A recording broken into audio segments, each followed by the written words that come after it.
is I'm really excited to talk to you guys tonight. There's a lot going on, all right? There's a lot of things that can make you some money or lose you some money.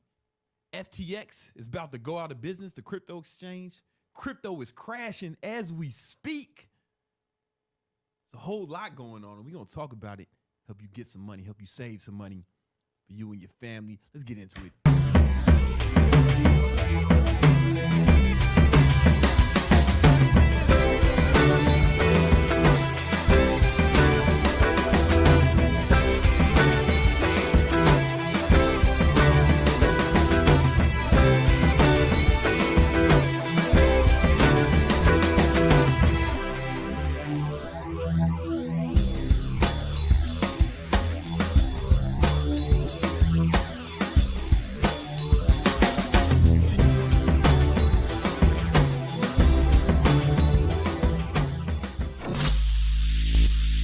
Yo, that beat goes so hard.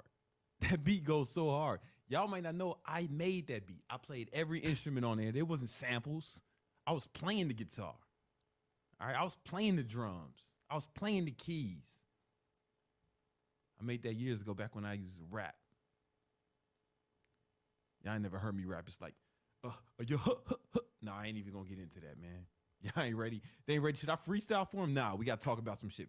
Crypto. We got to talk about getting money. We're going to talk about victory. That's what we're here for. Victory talk. You know what it is. Listen, there's a lot going on today, man. Crypto is crashing as we speak. Bitcoin's hitting the all-time low. FTX is about to go out of business. I don't know. I live right by FTX Arena. I don't know what that shit's going to be called next week. I ain't got no clue what that shit's gonna be called. We're gonna talk about it. We're gonna explain everything that's going on, how it affects you, among other things, man. I got a lot to talk to you about today, but first, man, we got to talk about some real talk.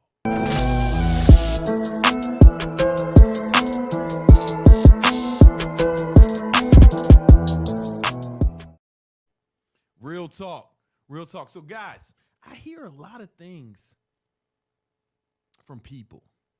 You know, I often say that money's the most important thing in the world. Money's the most important thing in the world. But people always disagree with me. And I understand where they're coming from. And let's get into it. Here are some of the things that people tell me are more important than money. Let me get the iPad. Do I got to switch it? Do I got to put it on? Yeah. All right, it's no problem. Yeah. All right. So here are some of the things that people tell me are more important than money. It looks kind of like it's not connected. It's not connected? No, I don't see. We're still getting used to podding, guys. This is live. How's the volume? I'm reading in the comments. Is the volume better now? Volume better, man. Let us know what's up. It's victory time. Oh, sorry, that was the wrong button. We're getting used to podding. All right. We good? All right, so people tell me that there are a few things that are more important than money. And initially, I'm inclined to agree with them, right? So I often hear that health is more important than money, right? And for sure, I would agree with that until I fucking think about it, right? Until I think about it, because when you think about it, you find out some pretty astonishing things, right? Let me get the laptop. So here's a study done by it was a bunch of researchers, and they realized that rich people are staying healthy for almost a decade longer than poor people. Duh. Well, why is that? Because if you're rich or got some money, guess what, dumbass? You can afford better food for you and your family. You can get the best health care for you and your family and your loved ones, right? You can get the best shelter, right? You can prevent them from, suffering if there's a natural disaster or something. You could just leave. Like I'm in Florida, my mom was like, when I moved here, my mom was like, yo, Brandon, there's so many hurricanes in Florida. I'm like, Mom, you think I'm going to fucking stay for a hurricane? I'm just going to fucking get out of here. I'm just going to fly somewhere else. I'm getting the fuck out of here. I'm hopping on the PJ and I'm out. I'm not doing that shit. Fuck you mean? Step your game up, Mom. No, I'm just playing. But I can like take care of things like that. Anything that goes wrong, I'm in a better position to survive, right? So, you know, I got the best health care for me and my son. You know, if there's anything wrong with him, we just throw some money at it till it's better. Like Magic Johnson, some asshole just said money can't buy health. You shut your dumb ass mouth. You shut your dumb ass mouth. Listen to me, motherfucker. You wash your hands for typing that bullshit. Go wash your hands. Put alcohol on them. All right? Magic Johnson would be fucking dead. He would have died in the 90s with everyone else who had AIDS if he wasn't rich. He would be fucking dead. Well, I guess you guys understand that, right? You can afford the best. What makes you healthy? Diet, exercise, eating right, taking care of yourself. Don't you need money to do that shit? Right? If you want to buy the best food, the organic produce or whatever it is, that shit's expensive, man. Organic food is way more expensive than regular food. And God forbid you have a health problem, someone in your family. The average American is one medical bill away from bankruptcy. Whoever typed that shit, you go wash your hands. You go wash your hands with soap, alcohol. People, sometimes they say to me, man, Steve Jobs, he had all this money, but he still died. Shut the fuck up, man. Stop saying that shit about Steve Jobs. Steve Jobs, here's what really happened. You can look this up. He was trying to cure his cancer with some hippie shit. Motherfucking meditation and crystals. He had motherfuckers burning sage and shit trying to cure cancer for years. And then he said, oh, this shit ain't working. At the end, let me try chemo like everyone else. And it was too fucking late. You know what I'm saying? Like he was trying to do some other shit, man. I don't want to hear that. I don't want to hear that shit. But let me get this again, right? Rich people don't just live longer. They also get more healthier years. There's studies that show this. There's like legit studies that show that this is the case, right? I'm not like making this shit up. This is not a theory. This is not a hypothesis. You know what I'm saying? You will live longer and be healthier if you have more money. There's too much data. There's too much data to support that, right? And check this out. There's another study. It's ARP. Rich live longer, and in this article in this study they go on to say that even if there was a twin, biologically identical, not a fraternal twin, you know what I'm saying? Identical twin, higher net worth is likely to outlive the poor sibling, studies reveal. So it stands to reason, if you give a fuck about your health, if your health is the most important thing, then you should probably get some motherfucking money, because people with money live longer, healthier lives. And there's like data. There's data to support this. I have yet to see any data to the contrary. So if health is the most important thing and money improves health, lifespan and health span, it stands to reason that we gotta put health above that. I mean, we gotta put money above that. It stands to reason that we have to put money above that. You feel me? All right. But then there's other things, right? There's other things that people try to tell me, right? It's Oh, the iPad? It's not on it? no, you gotta switch. It's Oh, it's on the thing. All right, it's all good. right? Well, then what else is more important? What else is more important? All right, cool. That's still good? Yeah. All right, cool. Well, then they say family, right? I hear that a lot. Family. And normally I would agree until you fucking think about it, right? Until you think about it. Because check this out. Studies show, Georgetown University study. No, not on the right one. All good. Studies show, Georgetown University study shows that to succeed in America, it's better to be born rich than to be born smart. And, you know, this article, you can Google this shit if you want to find more information. But rich kids who come from rich families, studies reveal that they have better outcomes in almost all metrics of success. Right? So, damn, you care about your family. And I care about my family, and I'm glad you're thinking that, but you're thinking about it wrong, right?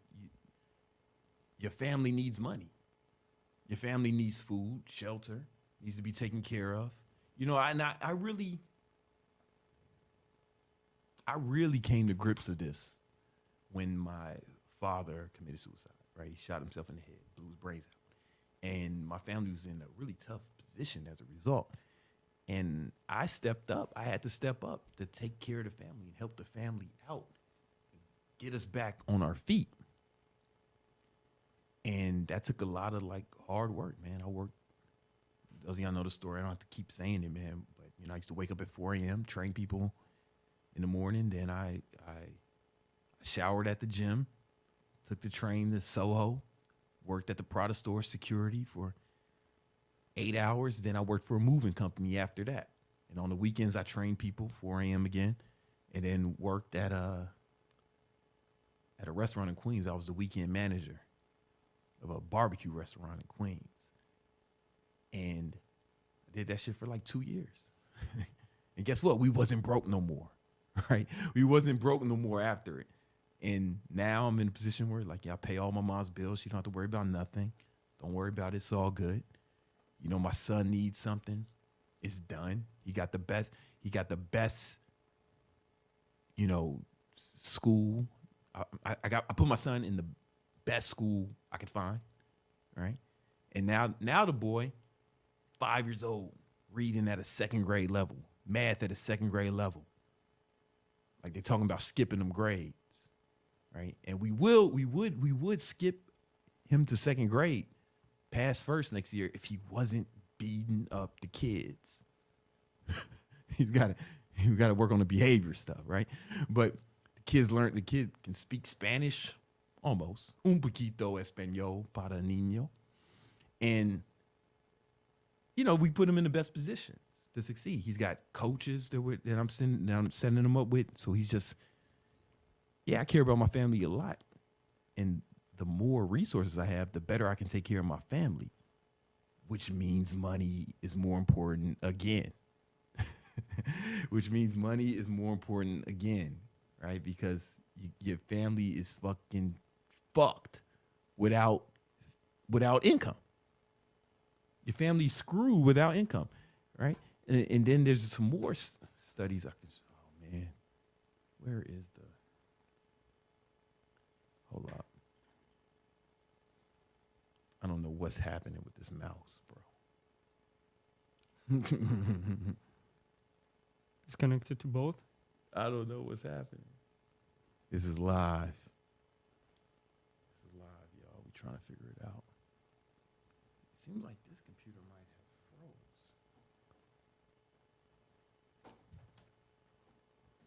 Yeah, the laptop I was using might have froze. I'm about to make some good points, man. Hold on, guys. This shit isn't. Yeah, this is frozen. Yeah. What's that about? This is a brand new. That one is working. Yeah, but I don't have all this shit up. You know what I'm saying? This is a brand new Macintosh, man. Brand new. Ah, fuck. That's gonna fuck up the whole stream.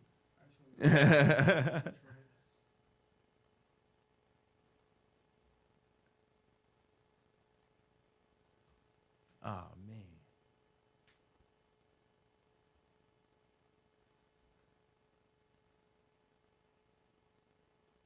How the fuck is that? I've never seen that shit before. Damn. You talked about Steve Jobs. Yeah, I know. I talk shit about Steve Jobs, and then all the Apple products is like, nah, we ain't fucking with you. That's cool. Like, turn off the volume and I'll just restart it. Yeah, just restart that shit. Something maybe, and hopefully it'll open up in Safari. Nah, it's cool. Oh, try that. Oh, and we got it back. We back. You know what I'm saying? After I repented to Steve Jobs, we back. I'm sorry, Steve. I'm sorry, Steven. You know what I'm saying? But check this out. As far as it pertains to family, right? Incompetent children that's funny, incompetent children from wealthy families are more successful than bright children from low-income families. Another study shows, right? They have more successful, better outcomes in life. Come on, man. Check this out. And rich kids, they're more mentally, a lot of times they can be more mentally healthy because rich kids feel like they have more control over their house, over their lives, that they have a internal locus of control, right? Because their parents set them up good. You know what I'm saying? This is important, man. It's important. And those of y'all who grew up in poverty, y'all should know this. It sucks, right? The first time I had a gun put to my head, I was 5 years old, bro. My mom was walking me to preschool. She got robbed at gunpoint. She kind of froze up because she ain't never had a gun put in her face before, right? She froze up. Then the guy put the gun in my face and snatched my mom's purse, right? That can be dramatic for a child. You know what I'm saying? That could be dramatic for a child. I don't want my son to experience no shit like that, right? So because I care about my family, I make sure that he's in a good fucking neighborhood at a good school and he's not out here with the thugs. You guys don't fucking realize that, man? You got to make money if you care about your family, dummies. All right. So that's that. There's family, right? Family. But what about, fuck.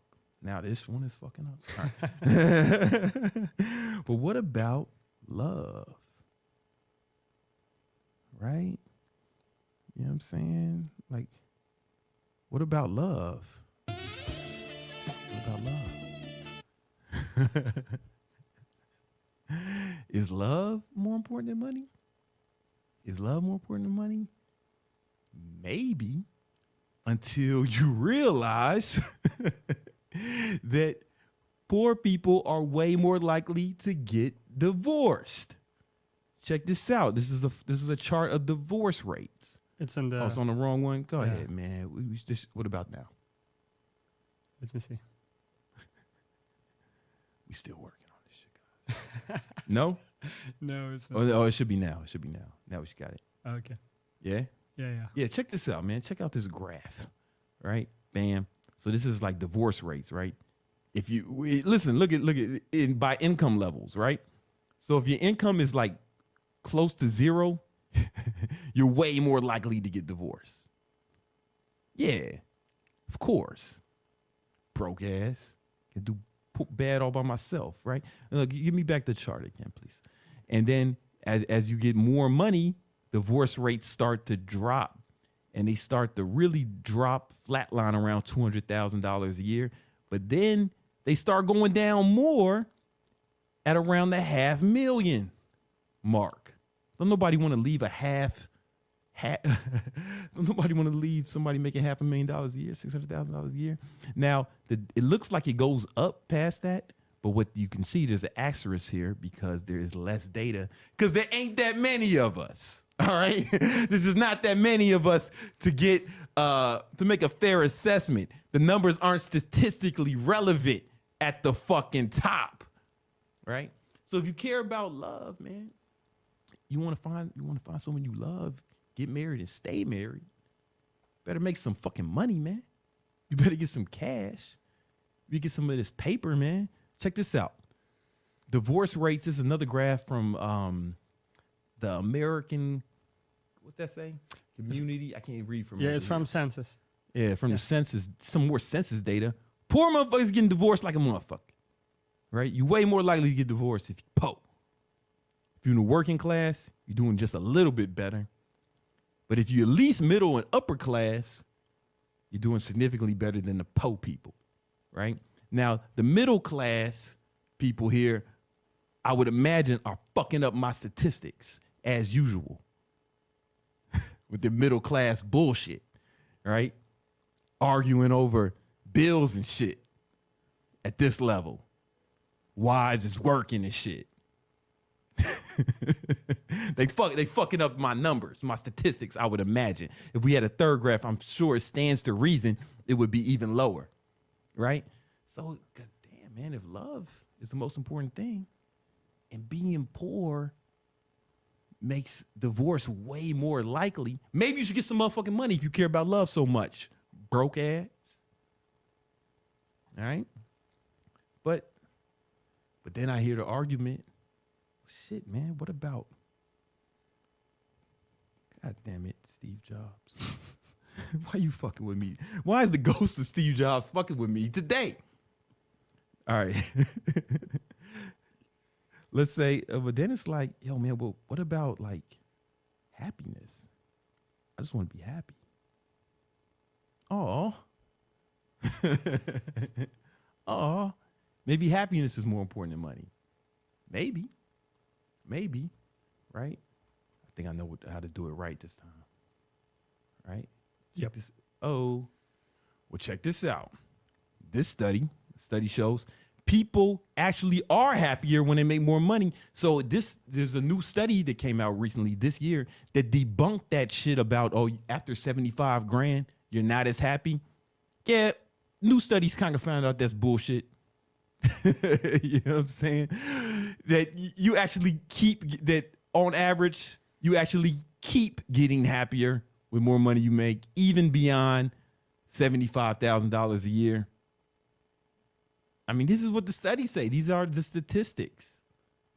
But you know why, right? As somebody who has been through every income level, every bracket, from fucking broke to fucking sleeping in my car to fucking balling on the haters and flexing on the hoes and everywhere in between. Here's why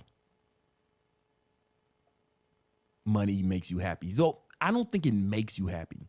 I think that your natural state is happy. If you see a baby or a child, they are happy, right? They laugh at little shit.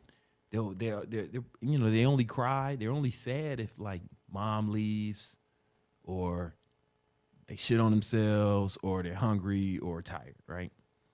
Mostly biological shit. Otherwise, they're happy, right? That's your default state.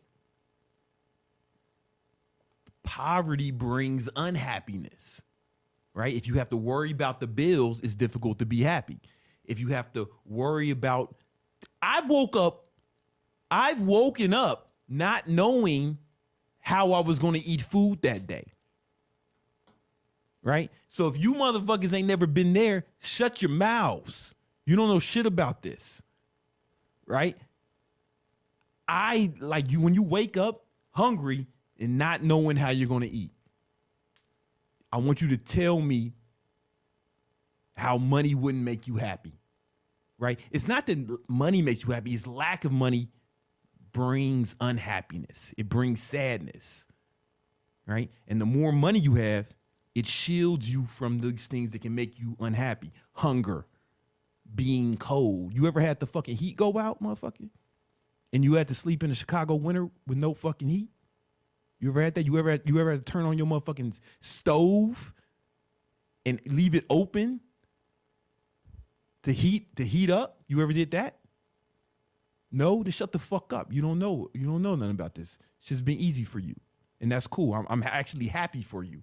You've lived a very good life so far, probably because you had enough money to handle most of your shit, right? You tell 5-year-old Brandon when he gets that gun put in his face, right? And his mom's purse gets snatched in front of his eyes, that he wouldn't, things wouldn't be better for him if he had enough money to live in a better neighborhood. Or if his mom had enough money to have a car then, so she wouldn't have to walk him to school and then take the bus to work, right? Money wouldn't have improved that fucking situation, right? It's the poverty that brings the unhappiness. Had she had enough money to have a car and drive me to a school in a neighborhood where they weren't robbing toddlers in the fuck at the break of dawn, right? And she didn't have to hop on the bus to go to some job she hated, we probably would have been happier as a result. We probably would have been happier as a result. But that is just, one man's story. That's just my story. There's actually let me get the computer again. There's actually studies that prove that you get happier when you have more money. But the reason behind that is because it shields you from the things that can make you unhappy. The crime in low income neighborhoods, right? The feeling of lack you have when you don't have enough money to pay your bills, right? The how are you gonna be happy if you can't pay your bills? How are you gonna be happy if you don't have enough food to eat? How are you gonna be happy if you're fucking cold? Shut up.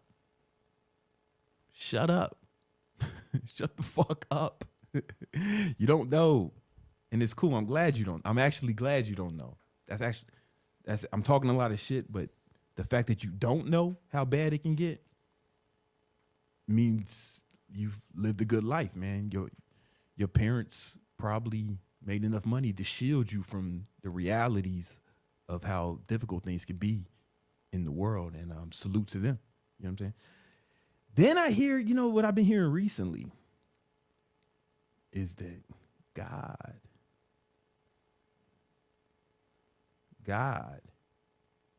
is more important than money. God is more important. That's the new one I'm hearing. All right. And I mean, listen, I'm not religious. I'm gonna be honest with you. Hold on, I got don't put it on my computer. I'm not religious. I'm gonna be real with you. But I have read the whole Bible from start to finish because I was brought up as a Christian, but we didn't really go to church. Like we went on Easter and shit. And, whenever my mom wanted to hear the word or something, we went to church. And then we went to one of those black churches, like a stereotypical black church where they dancing, and it's kind of fun. I actually think it's kind of cool. A black church is fun. Mr. T used to go to my church. So I would see Mr. T every once in a while. That was cool. But I didn't grow up really Christian. Right? We went to church sometimes. So as I got older, I was thinking, you know what, man? If I'm going to follow this and it's the word of God, I should read the whole thing. And I read the whole thing. And, I don't want to get too, I respect everybody's right to believe whatever they want. But here's kind of how it sounded to me. And maybe I'm wrong. It sounded like there's a God above who, he has all these fucking rules, man. He has these rules. And if you don't follow these rules, you're going to go down to hell. And you're going to stay there forever. You're going to burn. It's going to be awful. Worst pain you ever felt. You're going to regret everything you did on earth. But he loves you, though. But he loves you, and this motherfucker needs money. This motherfucker needs money. Right? You talk about somebody who needs money. God needs money. I used to always see, every time I go to church, I still go with my mom sometimes, and it's cool, I don't mind it at all. I actually enjoy it. But that offering plate go around and around a few times. They be asking for them donations, boy. They want them donations. Look here. You know what I'm saying? And they even say it in the Bible, right? Like I'll bring it up a verse. You don't show my screen. It's cool. It's where is it when they talk about on the tablet actually. It's on this what? The switcher is on tablet. Oh yeah, that's cool. Good. He said, man, where is it about yeah, man, he wants that money, man. You know what I'm saying? Proverbs 3:9. Honor the Lord with your wealth, with the first fruits of your crops, man. So give him some of that bread. Break yourself, man. God wants you to get some money and give him 10%. And I'm not making a judgment on that. That's just what it is, right? So if God is the most important thing to you, he wants 10% of that bread. All right? he wants that money. Break yourself. You know what I'm saying? And and it seems like God kind of be clowning the broke boys. Like if you read Proverbs 10:4, he who has a slack hand becomes poor. Ugh. But the hand of the diligent makes rich. Mm-hmm.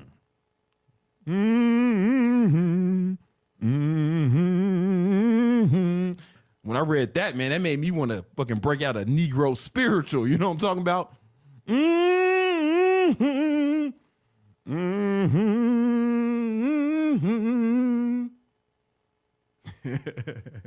Somebody type George Carlin. Yeah, that is like a reference. That I'm glad you picked that up. I wasn't stealing from George Carlin. That was a reference to George Carlin. I probably should have made that clear earlier. I was referencing George Carlin, not stealing from him. I want to give him the credit for that. You know what I'm saying? Yeah, that's George Carlin's joint, man. I would have played it, but he went way harder than me. That's why I didn't want to play it. And I fuck around and get canceled if I played the George Carlin shit. So I just said a lighter version of it. I just said a calmer version of what he said. But yo, God wants you to get that money, man. He just said, Proverbs 10:14, the hand of the slacker becomes poor. He didn't say it like it was a good thing, but the hand of the diligent becomes rich. It sounds to me like God wants you to ball. That's what I heard. Shit.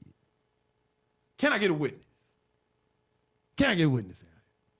Mm-hmm.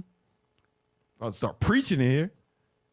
About to get the Holy Spirit. Gotta add the segment. Yeah, man. Holy Spirit. God wants you to ball. That's a new segment. We balling for Jesus.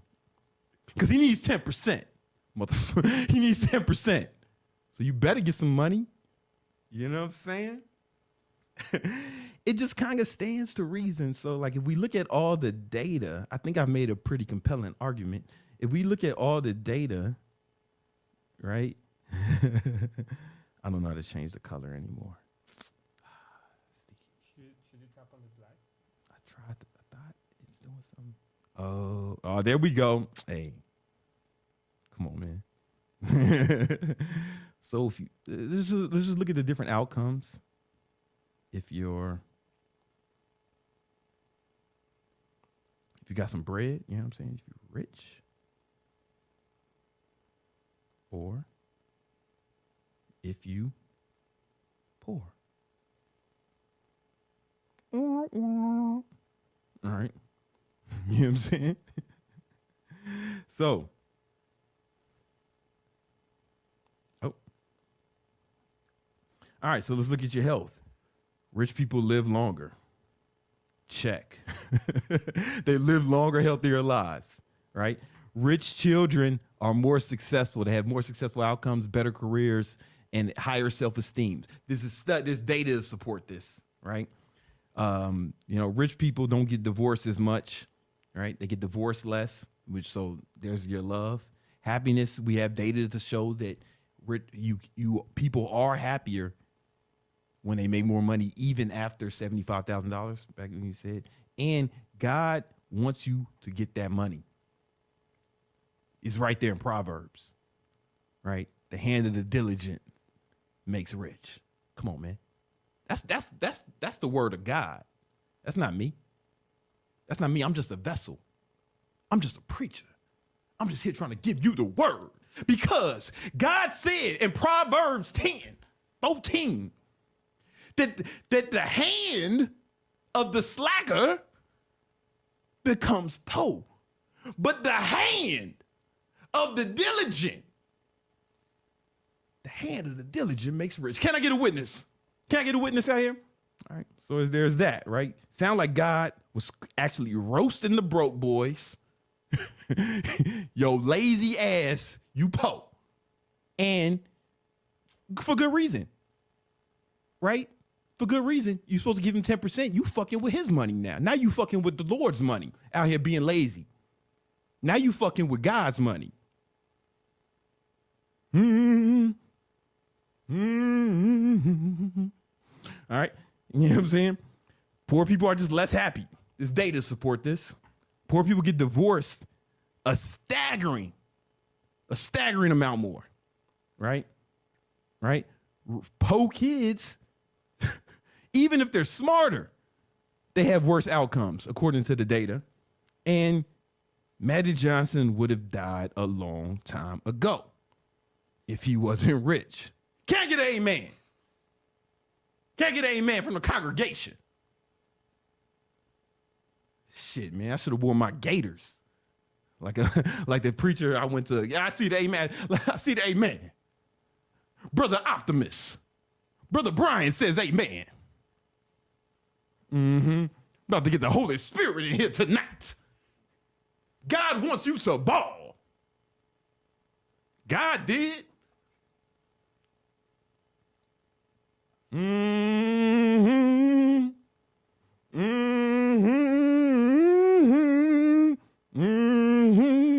about to start singing Negro spirituals out here. Come on now. Come on now, boy. Woo. Come on now. Brother Income. I see you, brother. Brother Income from the congregation shows up every week. Shows up every week to hear the word, the good word. God wants you to ball. God wants you to ball hard. Because he needs 10%, man. The brother needs 10%, man. We not working. We not balling for us. It's not just all for us. It's for the low. We gonna get the low 10%. You can't give him 10% of nothing, can you? Can you? Show you're right. Show you're right.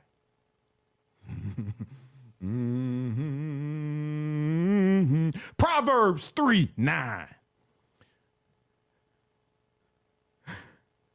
Honor the Lord with your wealth, with the first fruits of your crops, brother.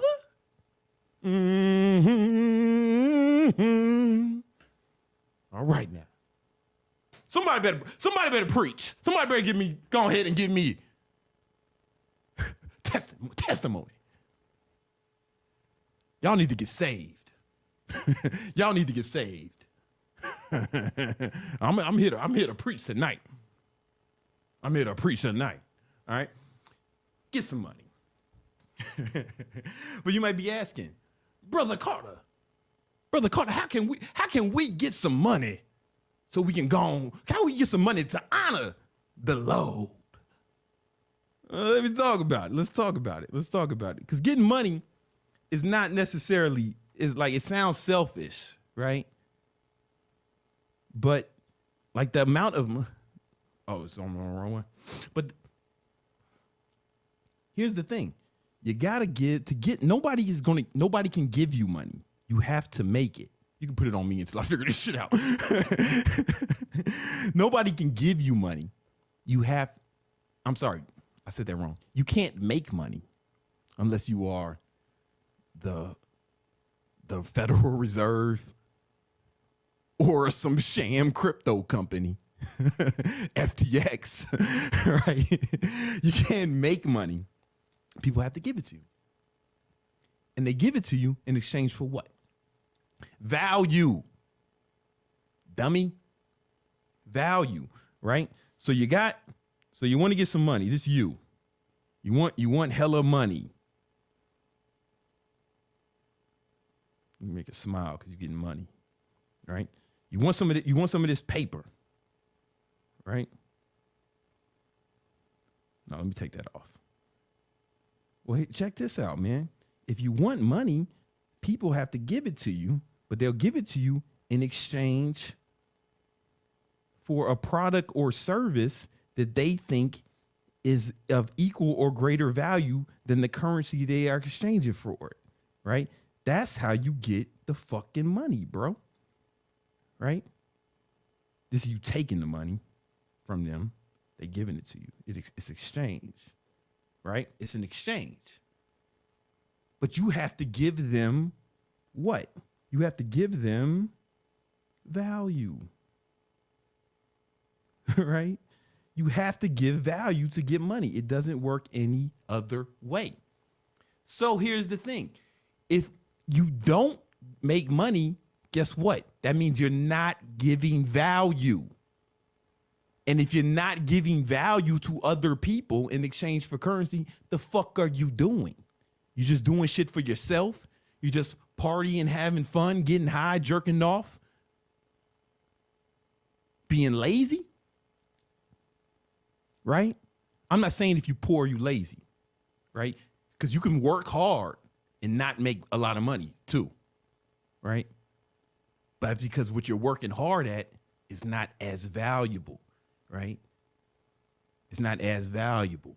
When I was working security at the Prada store, I didn't get paid that much, like $14 an hour, all right? And that's because I wasn't given a lot of value. I was just standing there pretending to stop theft. The truth is, I did not care. You could have stole the whole store and I would have did nothing. And they knew that. They knew that, right? And they didn't care either because they had insurance on the shit, right? So I wasn't really stopping crime. And even if I didn't stop the crime, it wouldn't matter because the shit was insured. Therefore, my services were not of high value and I was compensated. You know what I'm saying? I was compensated equally as a result, you know? So what you have to do is find a way to get more value. You have to get better at what you do or do something that's more valuable to people, right? How do you do that? It's skills. You got to get better as a person. See, that's the thing, man. Like you actually have to improve to make more money. There is no get rich quick schemes. If you got a get rich quick scheme, let me know. Let me know. If it's legit, I'll do it. I'm the biggest sucker for shit like that. I done bought everybody's course on everything. You know what I'm saying? And I'm looking for a get rich scheme. But I have yet to find one. It's like you actually have to get better so you can give more value to the marketplace and you will be compensated accordingly. Does that make sense? You know what I'm saying? So here's the thing. You're actually helping people when you get money, right? You're solving problems. All business is problem solving, right? I needed a mouse that was wireless, right? Logitech solved that problem for me. You know what I'm saying? Boom. I needed a dope ass Joe Rogan ass mic, right? And Shure solved that problem for me. I needed a fire ass video guy, podcast engineer, cinematographer, editor, and Nima solved that problem for me, and I pay him as a result. Good money. You know what I'm saying? Get the money. Yeah, good money, man. Oh, but check this out. As you get even higher up that, right? Now, here's the thing. That's just you as one person, right? This is you. But now, as you get bigger and bigger and bigger, you have to actually start paying other people, right? These are your employees, the people who work for you, right? You actually have to start paying them. And it's cool. It's really cool because you give them money in exchange for value and they give you value, right? You give them money, they give you value, or just put a V, and now you're able to give more value because now you have a support system, and then people start giving you more money because now you can do it. You can give value at scale, so now you can give money at scale. But the beauty of it is these employees now, you got to remember, these employees, they got little families and shit, you know? They got families, and like now you're helping them raise their families and support them, right? So now you got a whole ecosystem around you, right? You got your employees and the people that work for you, right? And you're paying them and they're supporting their families, right? Giving them jobs, giving them money, giving them kids, helping them put their kids in better schools and help their parents out and whatever it is they do with their income, right? Right? Because here's the thing. It helps them.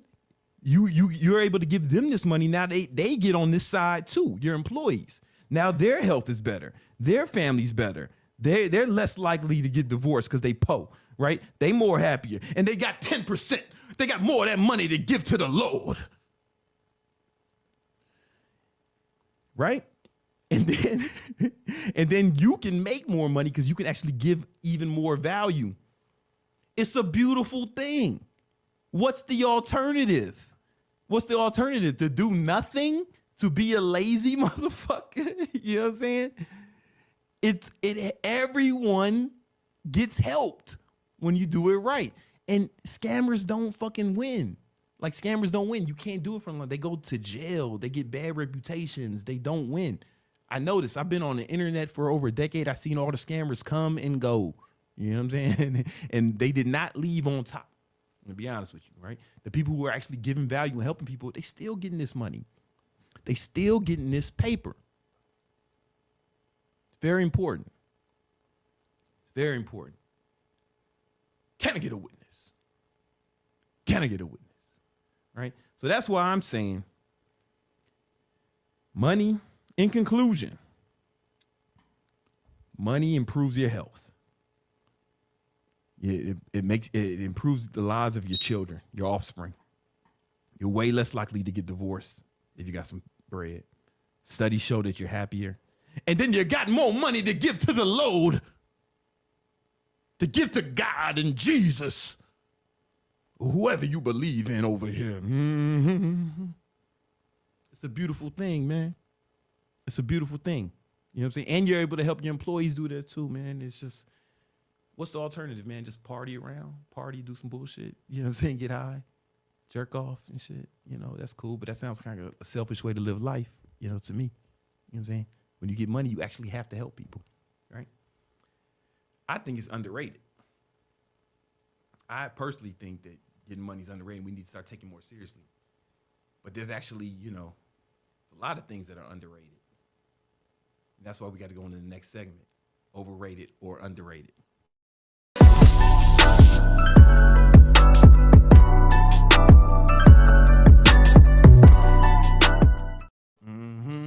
Yo, that beat goes hard. I got lost in the sauce for a minute. In the sauce for a minute. All right, overrated, underrated. This week, I want to talk about crypto. I want to fucking talk about crypto. Hold on, let me switch. We've had some crazy shit go on in crypto this week, haven't we? Hold up, that's the wrong one. Crypto is going bonkers. All right. Nah, I got you, Nima. I'm not even ready yet. Give me a second. I shouldn't have been dancing. That was my fault. I was dancing during you put them cold ass beats on there, man. All right. Check this out. So FTX, the crypto exchange, they needed a bailout because they was doing some pretty shady shit. I'm gonna have my man Romulus come on here a little later, talk more about it, man. And they were going to get bailed out by the other crypto exchange, Binance, but they pulled out. Right? They pulled out of the deal. Right? And now we don't know what's going to happen to FTX. I live right by the FTX arena. You know, me and my girl, we be walking to the Heat game. I don't know what arena is going to be next week. I don't know what that shit's gonna be called. That shit may be the Spirit Airlines Arena next week. I don't even know. But just crypto as a whole is just collapsing. Oh, don't show my screen yet because I want to pull something up, man. I should have had it ready, but you know, I'll be fucking up. I'll be fucking up sometimes, man. It's all good. Yeah, I'm gonna put up. I want to put up a chart of Bitcoin. Have you guys seen this shit? You can pull it up now, man. Let me see. Have you seen this shit, bro? Go USD first. Yeah. Yo, look. That's today. That is a candle, right? This shit is dropping. It's fucking crazy. What does that say? I can't see from here. It's like 1,600? 16,000? Yo, what the fuck, man? This shit is crazy. I mean, that's a huge drop in one day, guys. That's crazy. But it's like, let's put this on a fucking monthly chart. So Romulus is here. Romulus is gonna talk about it too a little bit, man, in a second. But yo, this stuff is just crashing. It's just crashing. Luckily, my man Romulus told me to sell everything in like January. So I sold all my Bitcoin in January. So shout out to me. You know what I'm saying? Shout out to me. I sold all my crypto. But this is crashing, man. And it's not just crypto. Sorry. It's like all this stuff, man. Like, check this out. It's NFTs. Bro, NFTs. The volumes collapsed 97% from January. 97%. Yo, what the fuck? You know what I'm saying? It's like these crypto exchanges are going out of business, are crashing, right? What do we have? This Three Arrows Capital. This was a crypto hedge fund. They collapsed. Bam. The Celsius Network, Voyager, BlockFi. This was the one that all the finance nerds were talking about. They was hyping it up, trying to get you to buy it so they can get their commissions, right? Now you got now this shit is all fucked up. You know, it's crazy. It's crazy, man. It's crazy. You know, this hedge fund, this $10 billion hedge fund, it went from 10 billion to zero. Yo, what's going on with the crypto, man? It's crazy. It's crazy. Now, here's the thing: recessions, bear market conditions, the riskiest assets, the speculative assets tend to get hit the hardest, and they tend to get hit first. Right? That's why NFTs got wiped out almost immediately. Because I think we all knew that was a scam. Right? I think we all kind of knew that was bullshit. Maybe you didn't. Maybe you were believing the fucking YouTube guys. But I ain't putting none of my money in it. And people were telling me, Brandon, yo, you got this following. You should put out an NFT project, bro. We can make a lot of money. We can do all this shit. I was like, yo, I'm not going to have that blood on my hands. Like, sure, I would have made some money, but at what cost? I would have fucked up my whole audience. Like, all of y'all would have been mad at me because the Carter coin or the Carter, the King Keto NFT is worth fucking nothing now. Y'all would have been pissed at that shit. You know what I'm saying? And I didn't want to. I would never do that to y'all. Like, everything I put out, I stand behind. And I was like, nah, I ain't fucking with this NFT shit. I ain't buying none. I wasn't on the internet like that. That's why I didn't. I wish I could have warned y'all. That's why you got to join the Victory Unit where we talk about getting money, finance, stocks, crypto, everything. And if the Victory Unit was out then, I would have been like, hey, stay away from these NFT shit. It's bullshit. It's a scam. It's nonsense. You know what I'm saying? And y'all would have been safe. Join the Victory Unit now. The link is in the description. It's 100% free. It's 100%. But this shit is wild, guys. And it's only going to get worse. Like, this is not the floor of Bitcoin. This is not the floor. This is the beginning of the end. Now, again, once we get another bull run, once the market starts to come back, it'll come up again. But I don't think this is a buy the dip moment, right? Not with FTX. They're about to snatch the FTX logo off the arena. They just put that shit down. I was watching them. They did it with helicopters. That shit gonna be up. That shit's gonna be Subway Sandwiches Arena. You know what I'm saying? That shit gonna be Papa John's Arena in no time. You know? So I think crypto is overrated right now. All things crypto, Web 3.0, blockchain, all that shit right now. It's time to just stay away. Stay away. Stay away. It's not gonna get better. It's gonna get worse. It's gonna get worse. Now, it may get better over the next week or two, right? It can go up tomorrow or something, right? But mark my words, we have not seen the lows, guys. So just be safe. Be safe out here, man. And with that, let's get into the market recap.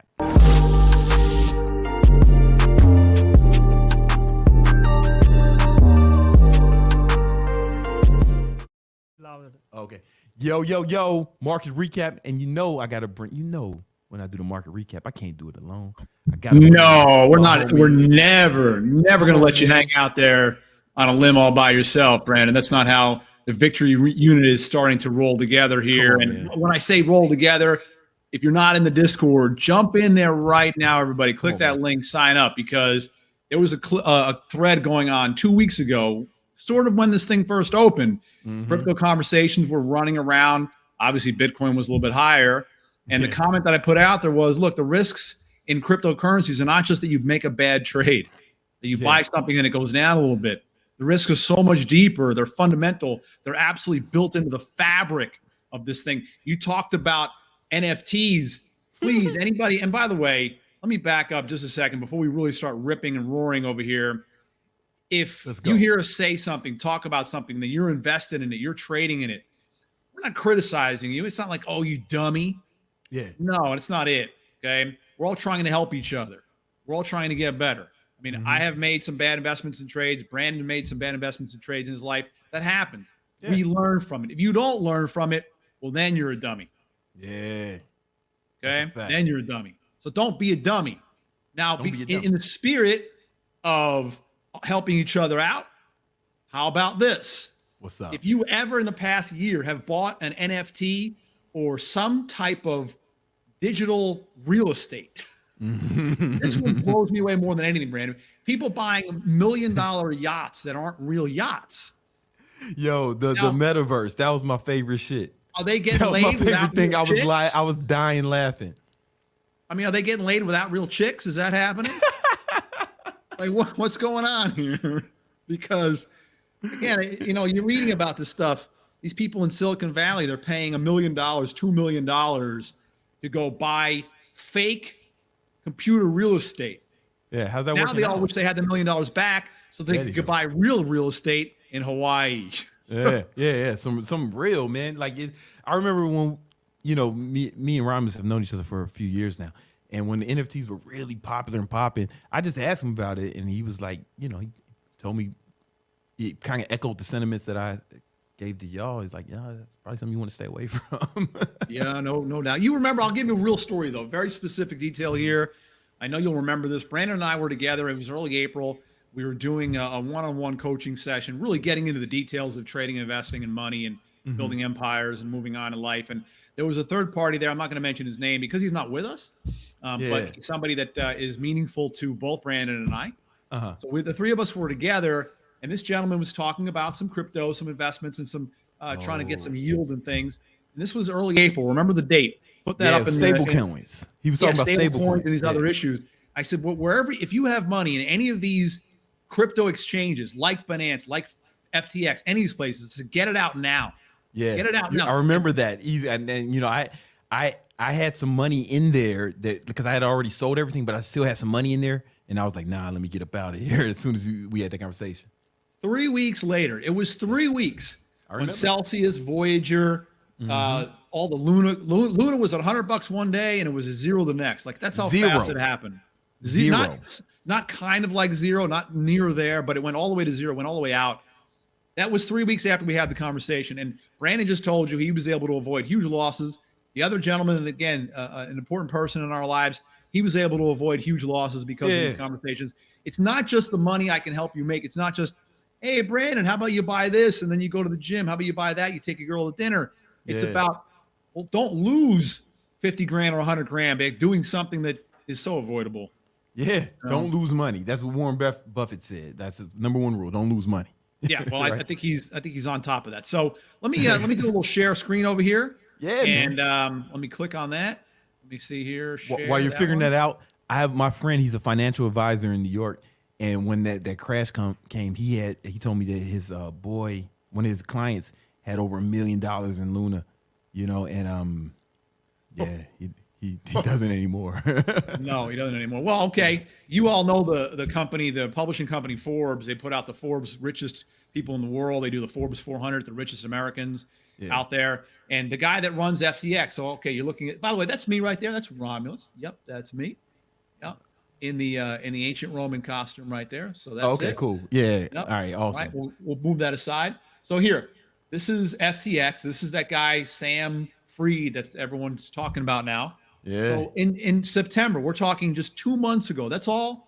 2 months ago, they had him listed with a net worth of about $18 billion. Today, he's probably worth about $8. Like literally $8. Okay. His money is all gone. All gone because of this crypto stuff. And by the way, for those out there saying, well, no, we're okay. We're in Binance. We've got the Binance coin. It's just a matter of time. Yo, the bear market. One thing you told me, Romulus, the bear market comes for everyone. It does. Yeah. It's not. It doesn't discriminate. The bear market comes for everyone. There's nowhere to hide. It doesn't care what your history is, or how funky your hairdo is, or what the people you hang out with.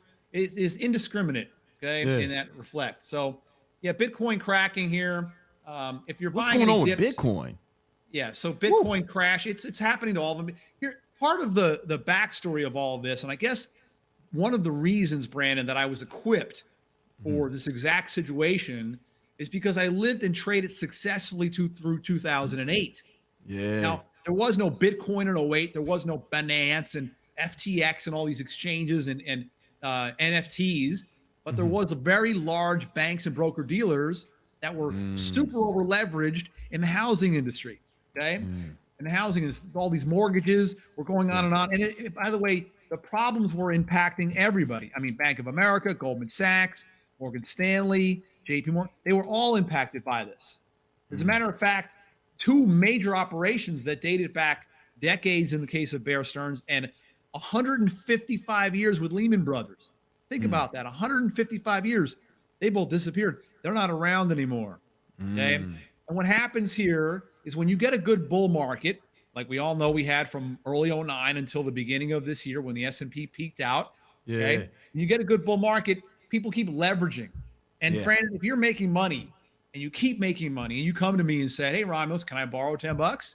Yeah. Well, sure, you can borrow $10. You're a good you're a good loan. You keep making money. I see you come back a week later. Can I borrow 10 more bucks? Of course you can. And we keep doing this. We pile it on top of each other.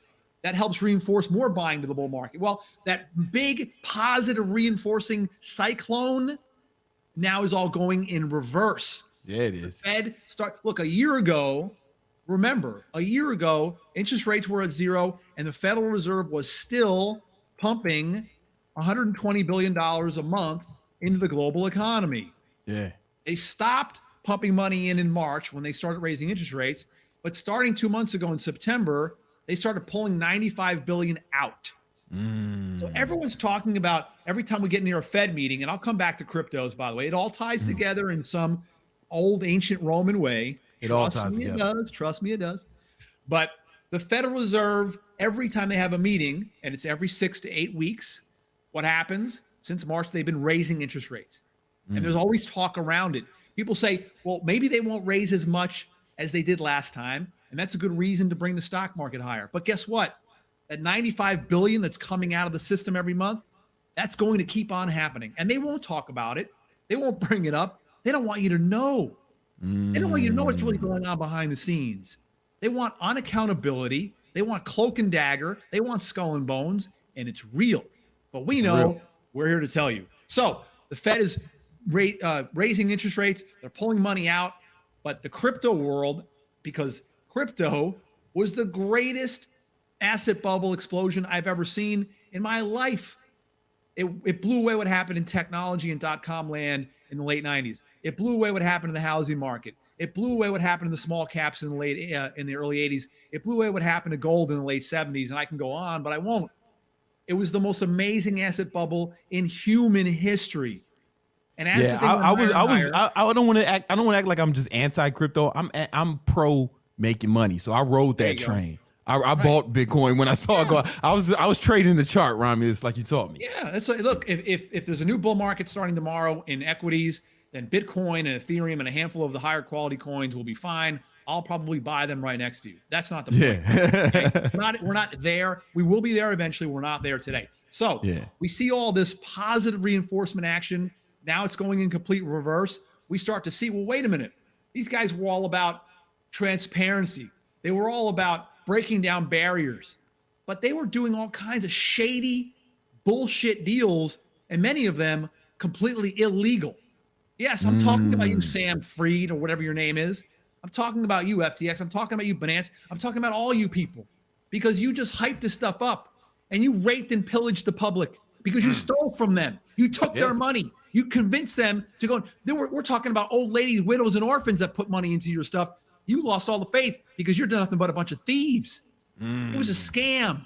It was a house of cards. It was a scam. And they kept borrowing and leveraging and borrowing and leveraging. So Bitcoin is no different than the rest of them because it's the main leverage piece. Yeah. If you have a Bitcoin, you can open a crypto exchange. You can start your own coin. If you have a Bitcoin to back that up, there's another clown in the crypto space that's going to lend you money on that.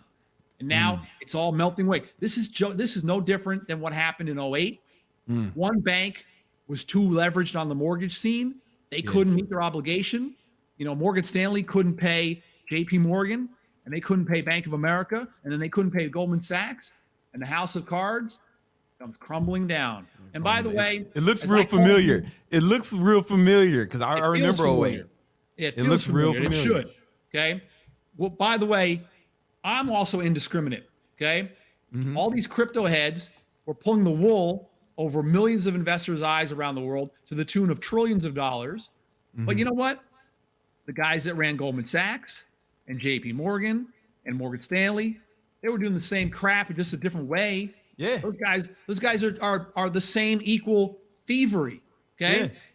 Yeah. They're just hoping they can skip off to the Hamptons and you not know what's really going on. The difference though is those guys have the cover of the government, which the crypto people don't have. Crypto people don't have that because they've been very blatant and outspoken that they want to break down the government rule. So they don't have that protection. And you know, and when you have your money in, you know, a stock exchange, right? You have insurance. It's insured up to a certain amount, right? To $250,000. Well, that's from fraud and those kind of things. Yes.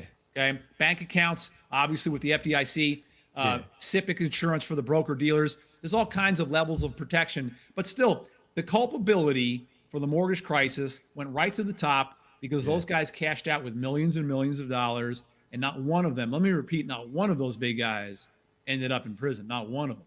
Nah, they flew to Congress. They flew to the congressional hearings in private jets. I remember. Come on. I remember it vividly. Yeah. No, it was kind of ridiculous. So yes, that's a little bit of a market recap in the crypto space. We'll also get into a bit of a stock market. So these things are all related, by the way. Yeah. Don't think that Bitcoin is completely untethered from the stock market. It's not. It was never a hedge. That's one thing we noticed. It was never a hedge. If anything, it was. Right. It's almost like a leveraged ETF, right? Like when the S&P goes up, Bitcoin goes way up, and when S&P goes down, Bitcoin goes way down. Yeah, the volatility connection there is okay. Fine, it's 3-to-1 today, 4-to-1 today. It was 10 or 20-to-1 a year ago, or 5 years ago, or 10 years ago. Yeah. And the stock market obviously has been pulling back. People can't say, well, that's because Bitcoin and the crypto space was falling. No, the crypto space and Bitcoin have been falling because the stock market's been falling. It's not the other way around.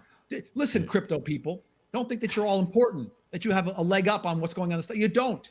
Okay. Yeah. You don't. The government is going. Brandon, who has the bigger gun?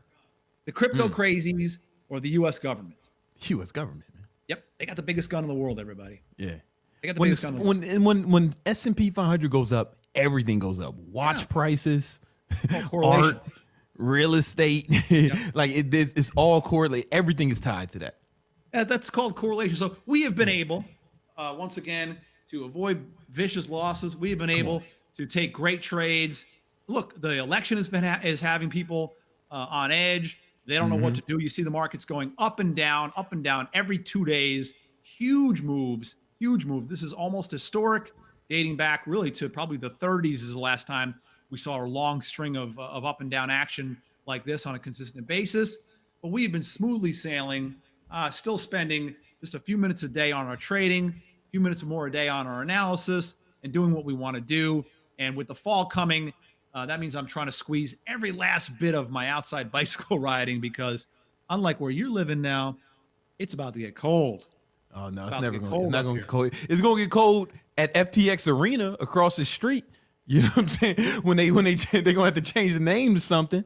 Yeah, I thought it was going to be the Binance Arena, but they don't even want to touch it. No, it's absolutely amazing how much these guys were out there kind of stringing the public along, and really the second biggest Ponzi scheme in the world. The first one being the U.S. government and all the money they print to try to maintain all the payments that they're paying out there. So that's our recap. Now our future cap. I love that part. That's the favorite future part cap. of my, I love that session here. I'm going to get to that. Yes, that's right. What's coming next? We don't really care as much about why. We want to know what's next. Yeah. Before I get into that, everybody, I have a special announcement. Brandon has a special announcement. Are you ready? Let's go. Okay. Join Discord. Why? Because in a few days, everyone on Discord is going to get a special invitation to a special trading webinar that we are hosting on November 22nd. That's right. Tuesday, November 22nd, 8 p.m. Eastern time. Special trading investing webinar. I will be there. Brandon will be there. Our boy Greg will be there. We will absolutely put everything up there for you. We're going to do our best to help you put all that money in your pocket. Come on. Keep it away from the crypto crazies. Again, November 22nd, 8 p.m. Everyone in Discord will be getting an invitation to that. You got to join the Discord to learn about it, though. You got to join the Discord. You know what I'm saying? It's only for because we only want, certain people in there and everybody who's in the Victory Unit Discord. Well, we know that they're champions, right? We know that they're serious about There's success. no question they're champions. And I've Come been on, checking. Man. You come into Discord every once in a while. You're putting up great thoughts. I'm checking in a couple times a day. We've got Greg helping out in there, talking about trading, talking about stocks. It's an active group. Just a couple days ago, there was a conversation about this stock here as it was falling. Okay, and this was when it was at just under $8 a share. Okay, people were talking about buying that one, and I thought, well, you know what? Try to stay away from that. Try to step away. There might be a time. I saw that in the Discord. Yeah, there might be a time. And instead, I said, look, if you're looking to catch a sell-off, then buy this. And it was at 256 at the time. And then the next day, they had a nice little reward. And then they got out. And that was those were free trades that you gave them in the Discord. Yeah, and you can go check. You can go check and see the history. Yep, it's all in there. It's all in there. So just a couple little things. Again, we're doing our webinar November 22nd. That's a Tuesday, 8 p.m. Eastern. Come into Discord, and that's where you'll find all the details in just a few more days. Plus, I'll be in there tomorrow again, and the next day posting and talking and carrying on good, helpful money trading and investing comment and discussions. So here's what's going on here. S&P starting to break down. Okay. But look at the Dow. Look at the difference in here. You see the S&P just kind of up a little bit, but then pulling back. Look how much better the Dow has done. Okay. We'll look how much better the industrial sector has done. Look how much better the energy sector has done. Even finance. I mean, it's not as strong, but even finance. There's been a little bit of a bifurcated market, and not to blow anybody's brains away here. That just means two different markets. Okay. And the different markets have been the Dow Jones, the industrials, the financials, and the other side of it has been tech. Ooh. Okay, right here. Communications. And by the way, Brandon, you remember Jesus. 4 weeks ago when this one was up here, I said it's only a matter of time before it breaks the June low. Yeah. Today. Yeah, there it is. Come on, man. Come on, man. Today. There you go. Today. So we want to talk. Yes, you can trade Bitcoin. Maybe you catch a bounce. I wouldn't stick around. I would not stick around for anything more than a bounce on these things. Okay, just same thing with the S&P 500. Same thing with the Dow. As I mentioned, from the very first time we had this live stream a few weeks ago, it's only a matter of time, 6 months or less, before those October lows are visited again, and more likely than not, violated to the downside. Okay. That's the kind of stuff we're going to be talking about in here. A lot of questions about options. You are going to have an opportunity to learn a lot about options and how to turn them to your advantage. November 22nd. That's what Oh man, like the most money I've been making this year is I mean, I made a lot of money trading, but really selling options, right? Yeah. Selling calls and selling cash secure puts has made me just an incredible amount of money, man. Like I paid for my my girl picked out this watch. It's an iced out AP, right? You know, they full of diamonds like a rapper. Right, it's my midlife crisis watch. How about and you? I was able. I feel like this is an appropriate time to have a midlife crisis, and if I'm gonna do it, I'm gonna do it right. And I paid for it all with money from options premiums, from selling options instead of buying them. All these other guys talk about buying options and trading options, but selling them, man, that's where the money's at, in my opinion. Yeah, there's a lot of strategies out there. We're going to get into a lot of those things here coming up very, very soon. Mm-hmm. So again, great market recap talking about crypto space. Continue to be careful. You're trading them fine, but remember, exit strategy. This is not a marriage. You're speed dating these people. Okay, fine. Yeah. And that's kind of the case for the broad market for a while still. It is the bullish time of year. We get that. But the bear market comes for everybody eventually. The bear market comes for everybody. Come on, man. Romulus, thank you so much, bro. I see you in the Discord. Thank you, everybody. Out. Let's get it. Join the Discord. It's free. You have a lot of information on trading, investing, but I also have I have some other free courses in there, just like mindsets courses. And we're going to be adding more free courses to the Discord for free. All right. Free courses for free to the Discord. So join the Victory Unit Discord. It is free. Link in the description, but right now, I think it's time for Baller of the Week.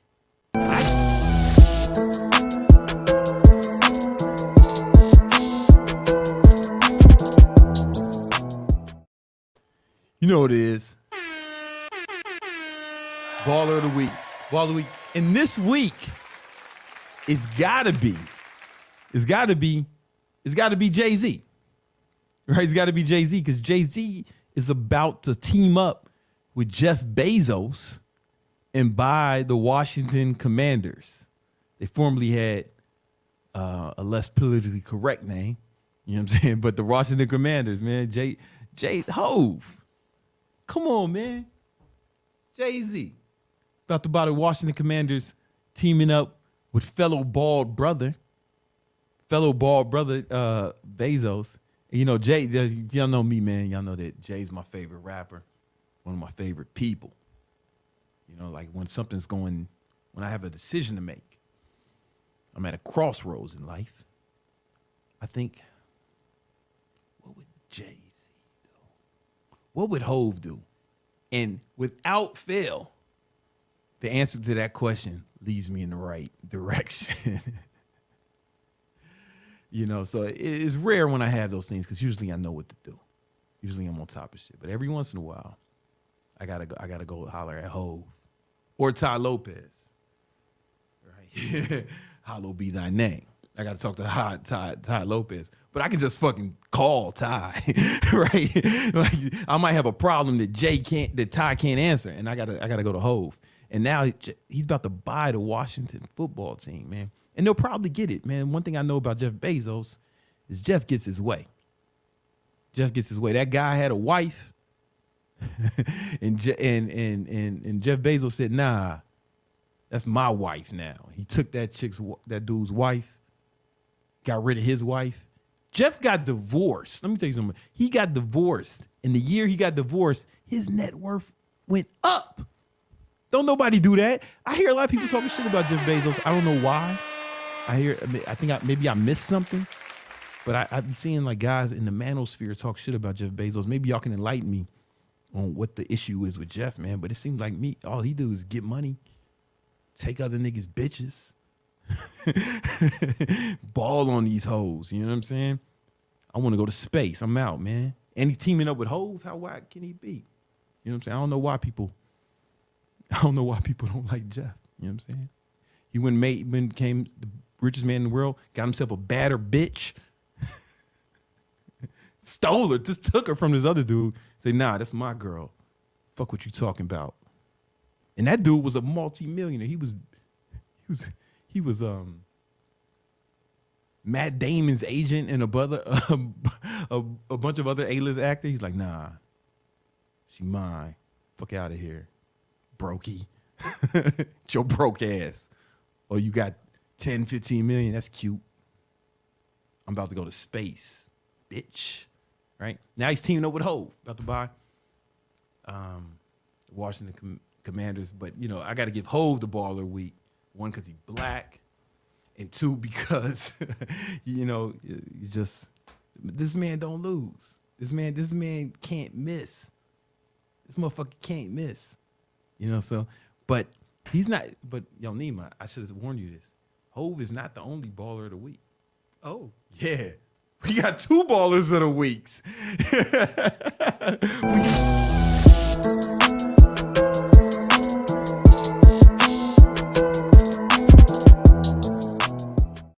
We got 2 ballers of the weeks. And the second baller of the week is P. Diddy. Again, I know he was the baller of the week last week. He was one of them. We got to give him again because Diddy is creating the largest black-owned cannabis company in the world. The billionaire. Last week he was baller of the week because he became a billionaire. Come on, man. Shout out to that. Shout out. You got to love that, right? And then now he acquired these cannabis companies, merging them together, building the largest black-owned cannabis company in the world. Now, again, here's the thing about Diddy. Sure, he's a great businessman, great investor. You know, he's a talented producer. Produced some of the Black National Anthem, Juicy, by Notorious Big, you know. I think we can all agree on that. But one thing he doesn't get enough credit for, in my opinion, probably his strongest asset, what he's best at, is picking quotes to post on Instagram, right? Because it wasn't long ago, he reposted one of my Instagram posts. Shout out to Diddy. He saw that, man, and he was like, you know what? That's worth going on the gram. You know what I'm saying? And then, if that weren't enough, he posted it on his main page. Yeah, he posted it on the main page. People thought that I might have paid him for that. Diddy's a legit billionaire. I'm gonna be honest with you. I got a lot of wealth, a lot of money. But you knew that. I ain't got enough money to buy Diddy. You know, he just saw the shit and was like, this is a good quote. Because he's good at picking quotes. It's one of the things he does the best. So there's no surprise that this man became a billionaire and then invested that money into weed, into drugs. Because that's what we do when we get money.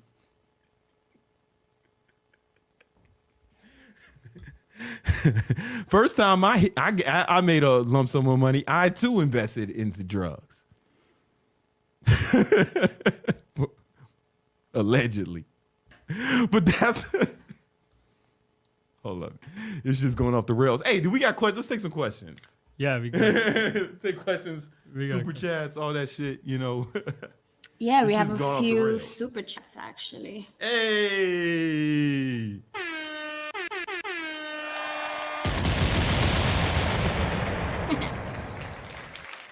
This guy asks, Brandon, because of you, I started doing my keto consulting webinars, DLD4 so far, and closed 1 client. This is on top of 2 jobs and maybe other commitments.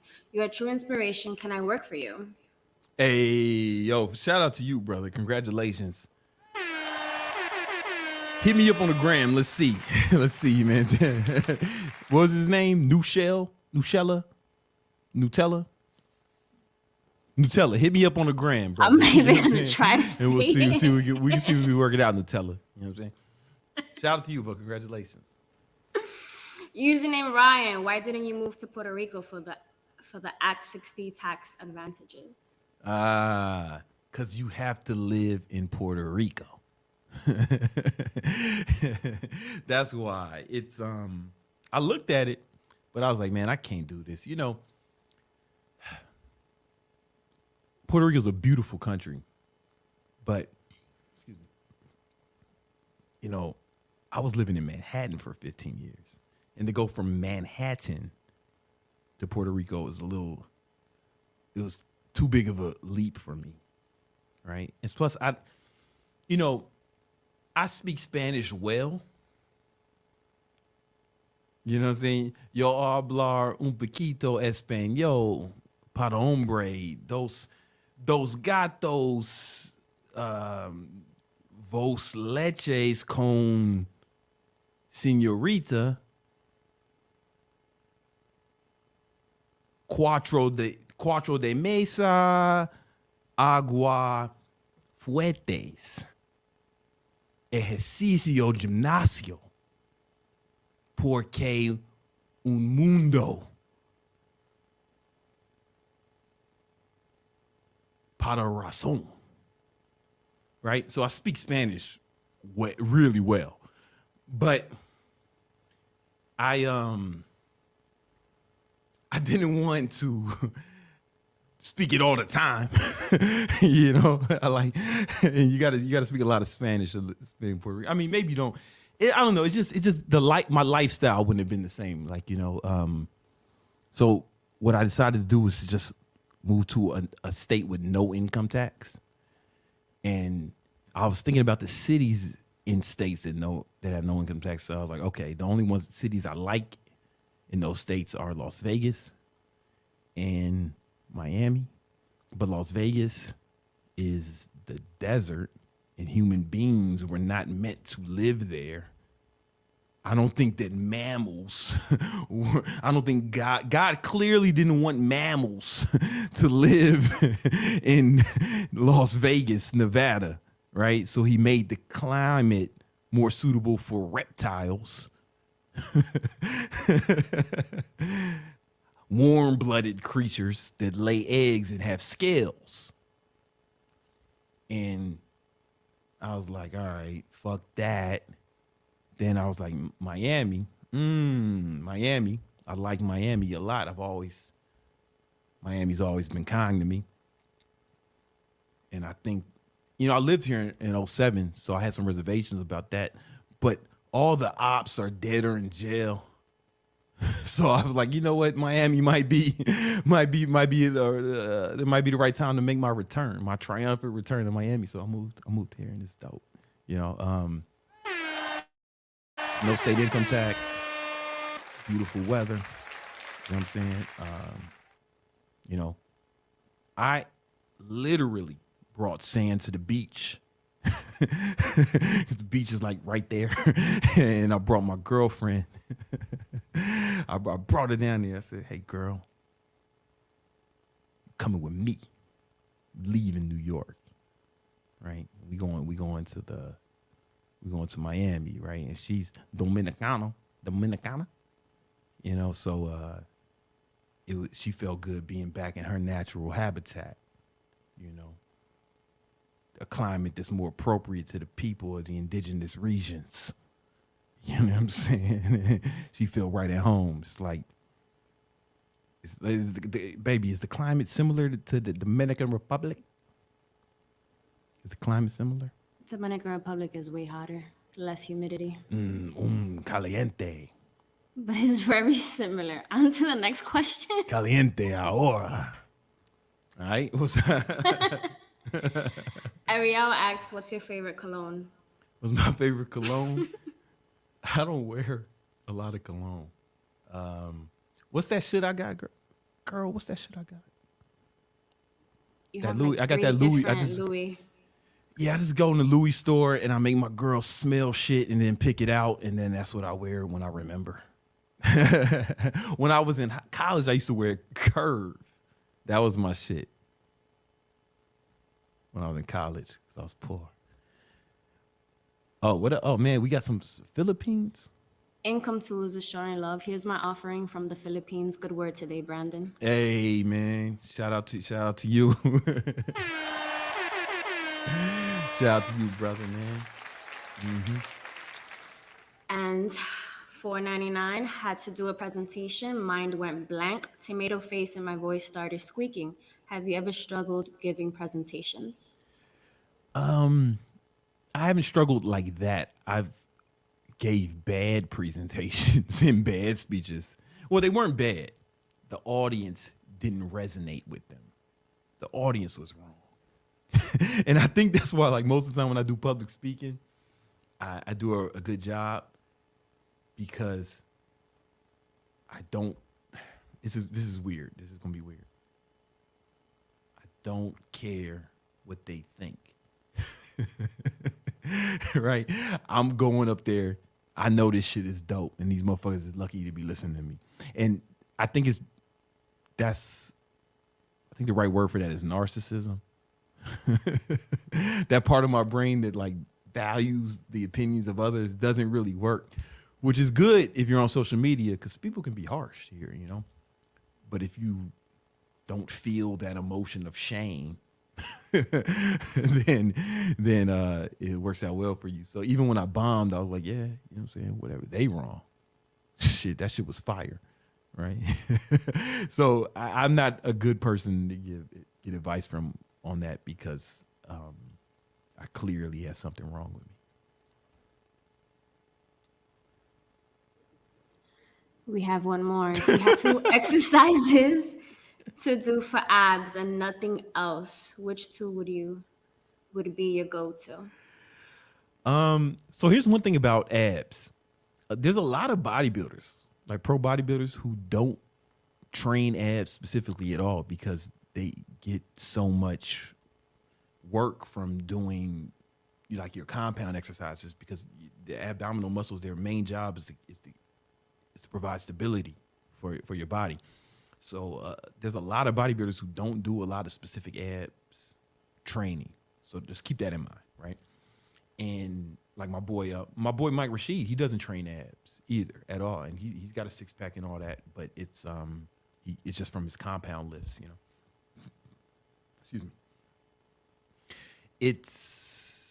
But I do, and if I had to pick, but you know what? Here's the thing. I've been ever since More Place, More Dates put that video out about Liver King having fake abs. People who don't know me been saying I have fake abs on the internet, right? But let me just show you. I get why they're saying that, because my abs are phenomenal. But I'll prove that they're real. Let me move this, because they go in and out like they move. You can't do that with fake abs. Give me that front camera. You can't do that with fake abs. Fake abs don't rotate like that, baby.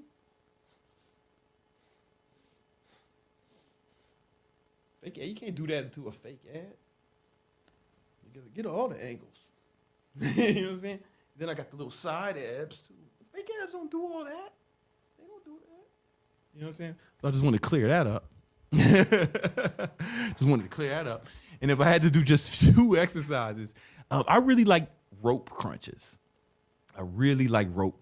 That's my favorite. That's how I build the ab thickness. That's why my abs are thick, pause, because I train them with resistance. And the rope, that's from the rope crunch. I have a lot of videos on how to do rope crunch and how to do it the proper way. Most people do that shit all the way wrong. It's a fucking joke, comedy joke, right? But if you watch my video on how to do it correctly, I think that is, I don't even need to. It would be that. It would be rope curls the rope crunch. That's number 1 favorite, because now that my abs thickness, even when I have more body fat, you can still like see the abs a little bit. Like right now, I'm not like crazy ripped by my standards, but like even when I put my, because I have like, my abs are thick now from the rope crunches, but they real, man. Fake abs can't do all that. Fake abs won't do that. Oh, we got it. That's a girl. My girlfriend, man. She getting distracted. You getting distracted, huh? You know what I'm saying? She saw that shit. She started hearing what's that song? You're horny. Let's do it. Ride it, my pony. That shit. You heard that in your head. I don't think didn't it goes that way. Saddles blazing. All right. Do we have any other questions? No, but speaking of that topic, you know who's been on that? Who's been on that? Pimping or slipping. Oh, that's right. Ooh. That's right. It's time for pimping and slipping.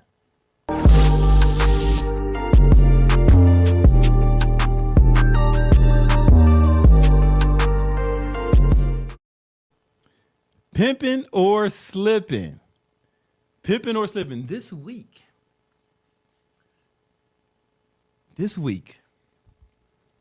my man, Nick Cannon. Is bringing in his 11th child. 11. My man got it's like a whole basketball team. He got the starters. He got the starters and the backups. You know what I'm saying? Like, what is this man trying to do? You know what I'm saying? Like, he's having his 11th kid with model Alyssa Scott. Here's her Instagram. Oh, it's private. It's cool. That makes sense. You know what I'm saying? Yeah, man. But he's having another kid. So let's go through all his kids. He's got 10 and counting. He got, oh man, this brother keeps making babies. Does the man not wear condoms? So here are the kids, the twins he had with Mariah Carey. You know what I'm saying? Those were his first kids. And my man figured, you know what? These kids are dope. Let's do that. Let's do that again. And he just kept having kids, man.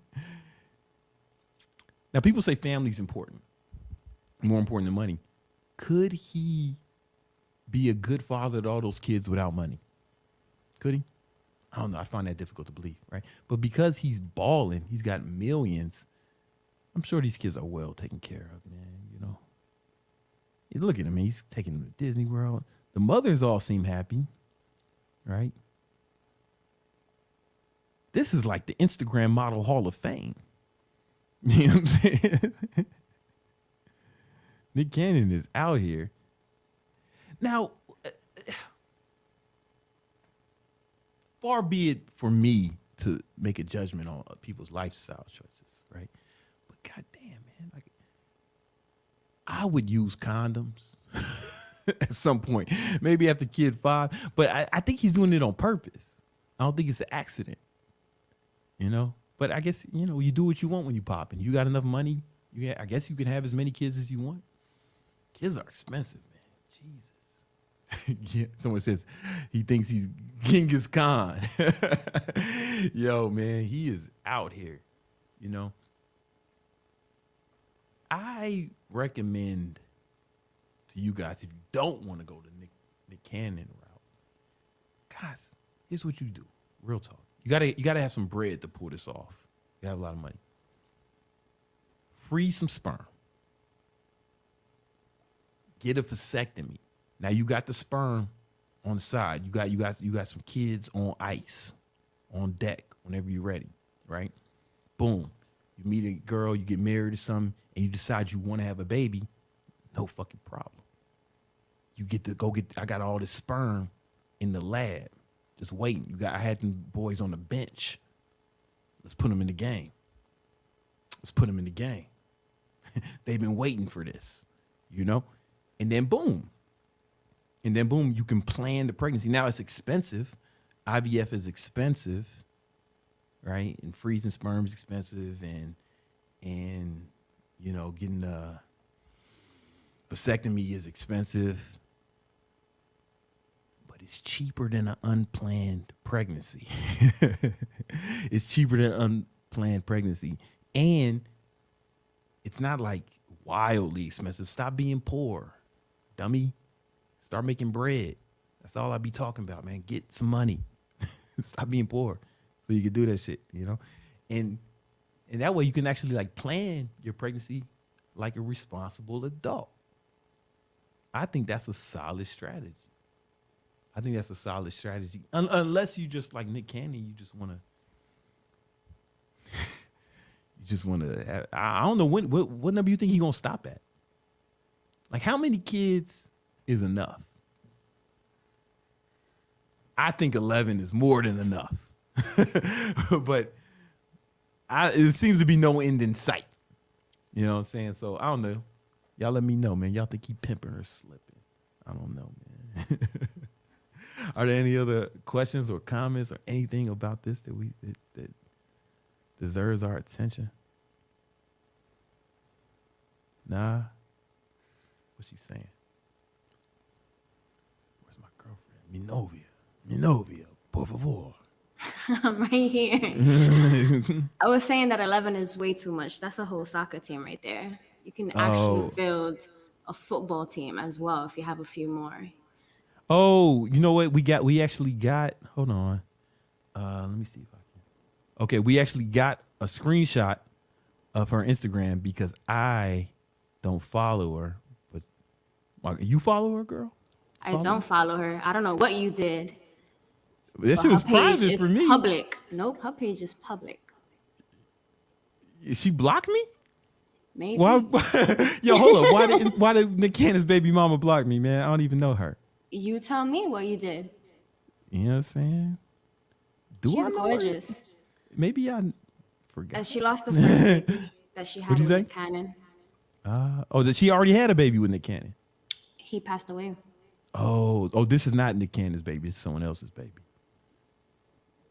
No. This one right here? Okay. Would you say she's gorgeous? She's pretty. Yeah, she's a pretty girl. Well, shout out to Nick Cannon, man. All his children and all his baby mamas. All of them are beautiful people. Shout out to them, man. What they talking about in the chat? Why did Nick Cannon's baby mama block me? That's the real question. We're gonna find out tonight. That's what we need to figure out. I don't know her. I don't know her. I ain't never met Nick Cannon's baby mama. I want to clear this up because it's been in the chat a few times. Some people are having issues joining the Discord. Oh, yeah, I've seen that before. You know, Nima, can you explain what the fuck is happening? Yeah, so guys, that's because the link to the channel is a Discord link, right? It starts with Discord, and we have connected that to the domain name of the Victory unit. That domain is not SSL, so it starts with HTTP without an S. We are trying to configure that. It's a little bit complicated, but we are in the process of fixing it. That's why once you click on it, it might tell you this is not like a safe or protected domain name or address. But just ignore that because that domain is going to take you to the Discord channel. With Discord is SSL certified. So you won't have any issues, but since there is no S in the HTTP part, that's why you on your browser, you might get an error or like a notification. That's it. But it works. I assure you of that. There's like over 1,000 people in there right now. You know what I'm saying? Out here making moves, getting money. You know what I'm saying? Psychological Power gave us some bread. Shout out to him, man. Shout out to Psychological Power. All right, man. This has been a good victory. Hold on. Oh, you know what? We covered a lot today. And here's the thing. Some of the people we talk to are doing well or doing good. Some are doing bad. Some are balling and some are falling, which brings us to our next segment.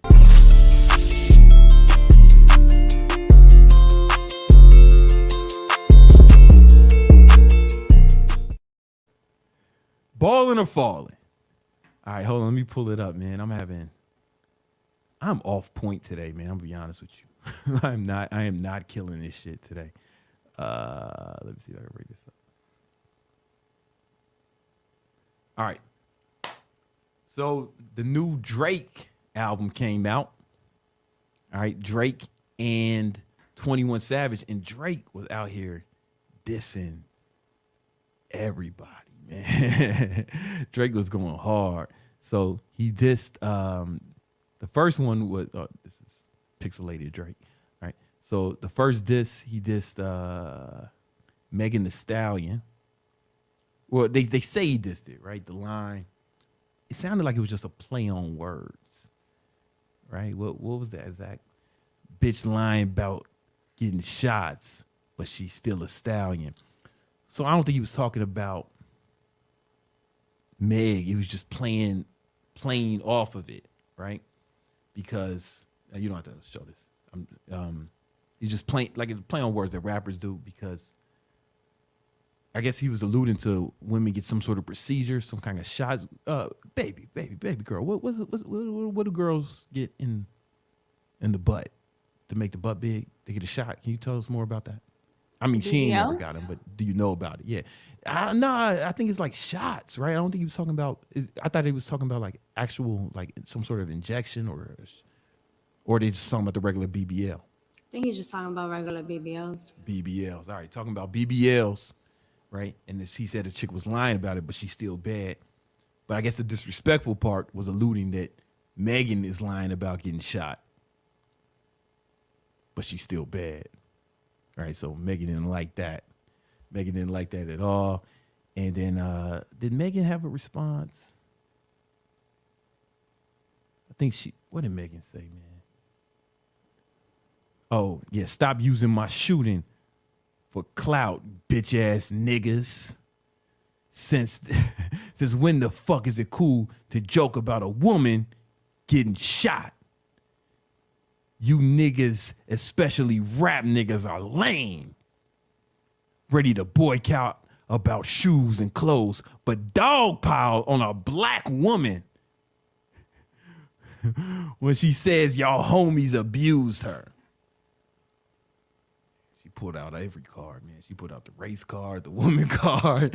She pulled out every card. You know what I'm saying?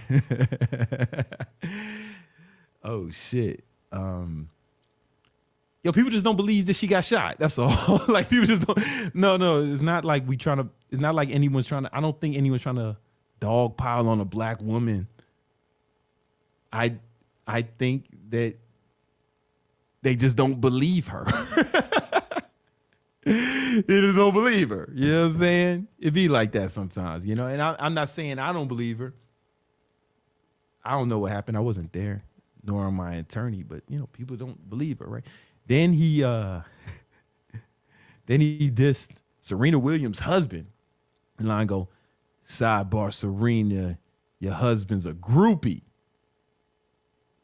He claimed we don't but got a problem, but no, boo. It is like you coming for sushi.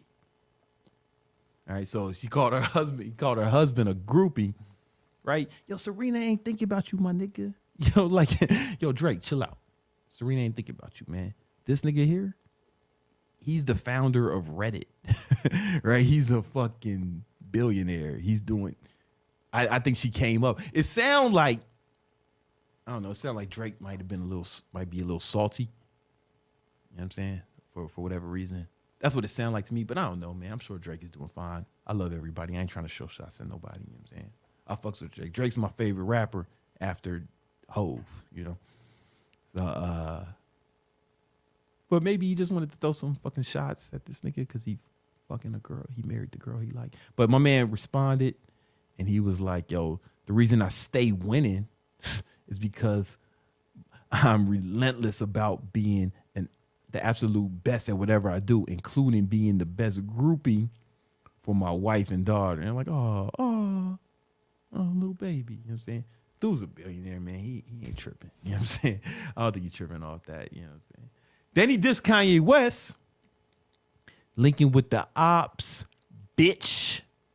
I did that for Jay Prince. Bitch. I did that for mob ties. You know? And you know he had to throw shots at Kanye West, man. I think they gonna do this shit forever. They like Batman and Joker. You know what I'm saying? I think they just gonna do this forever, you know, for real. And Ye responded, you know, I ain't about to read all this shit. I gave this man his flowers. Let's really see who are the ops and an imaginary blah, blah, blah, blah, blah. Yeah, I'm not a big fan of Kanye West. He's not even from Chicago, man. He was born in Atlanta. You know what I'm saying? The whole shit was a lie. He's always lying to y'all. Right? You know what I'm saying? Kanye was trying to keep the peace. What'd you say? Kanye was trying to keep the peace. He was like, it's all love, man. Yeah, of course he wanted to keep the peace. Now the shit got hot for him. Shit got hot for him. Now he's trying to keep the peace because he ain't got no fucking bank account. And he getting dragged out of Skechers. I don't like Kanye West. He's not even from Chicago, man. He's from Atlanta. He lied to y'all off the rip.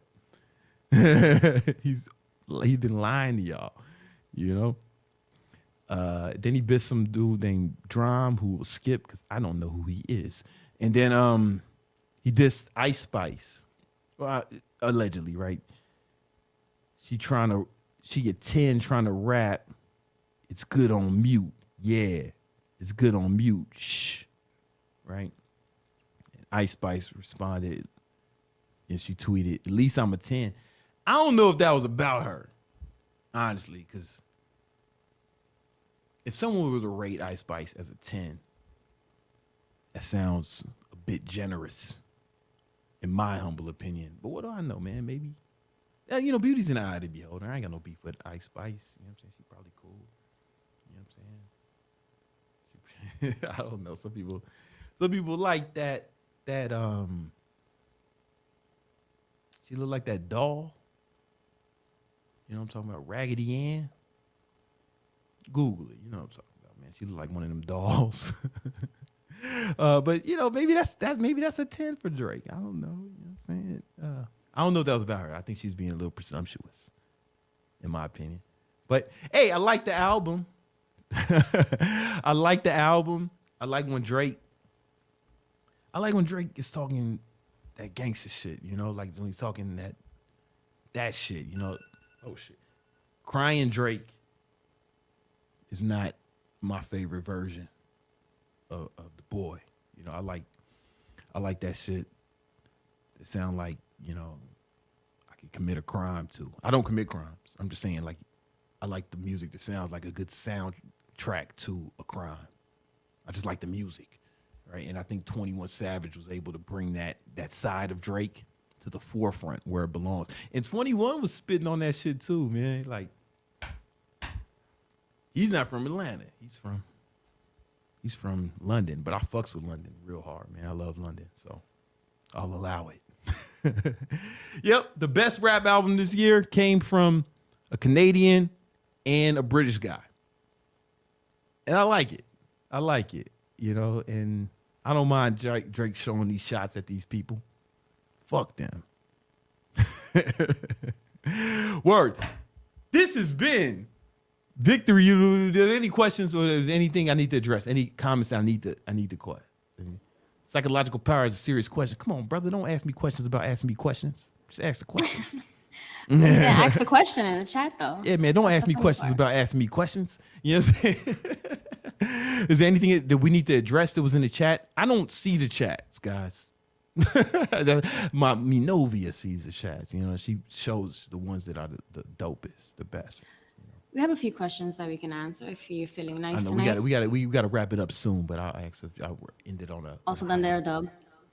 Ah! Let me get the best one. The best one is left. I just find this funny. It's a bald guy named Brandon. I love that wallpaper. That's the one from the Windows like 20 years ago. Yeah. I like that. Shout out to you, brother. Shout out to you, brother. You're doing your thing. That was it. So there was nothing that needed to be addressed. Okay. All right. This is from Adam. Yo, Brandon, what will you say to those who just watch the content but don't take any action or actually implement what you're saying? We can end it with this.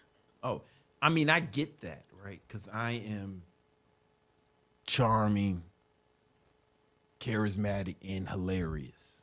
So I get how someone could watch it just for the entertainment value.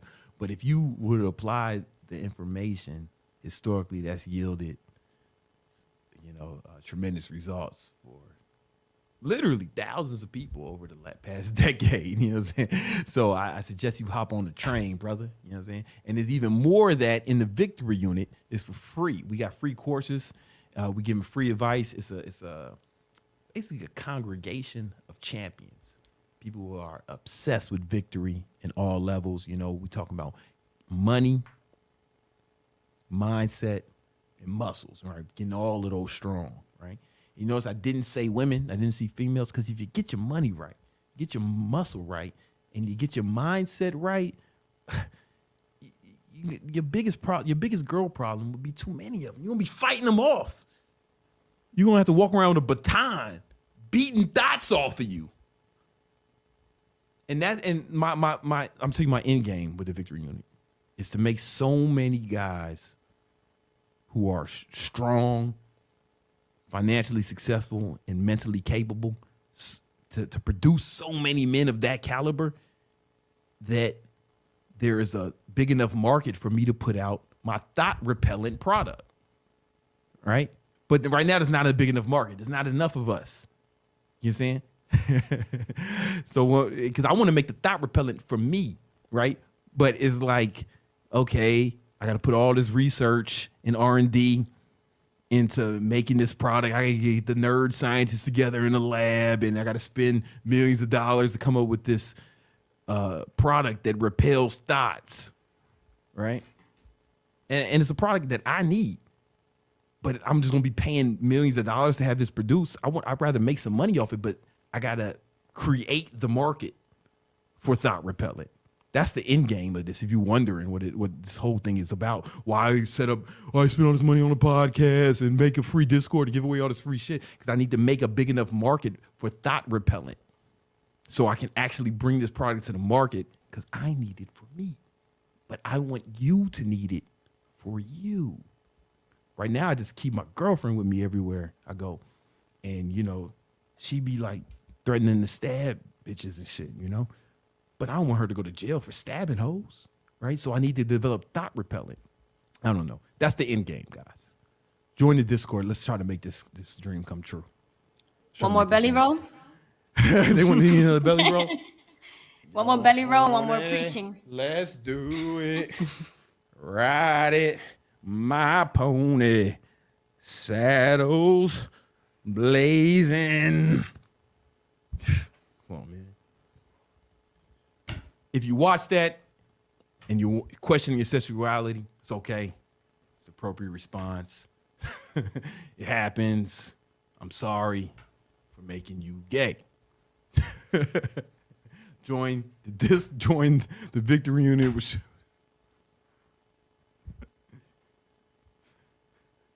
nothing wrong with being gay. There's gay guys in the victory unit. I'm sure they haven't made their presence felt, but I'm sure they are. Anyway, let's get out of here.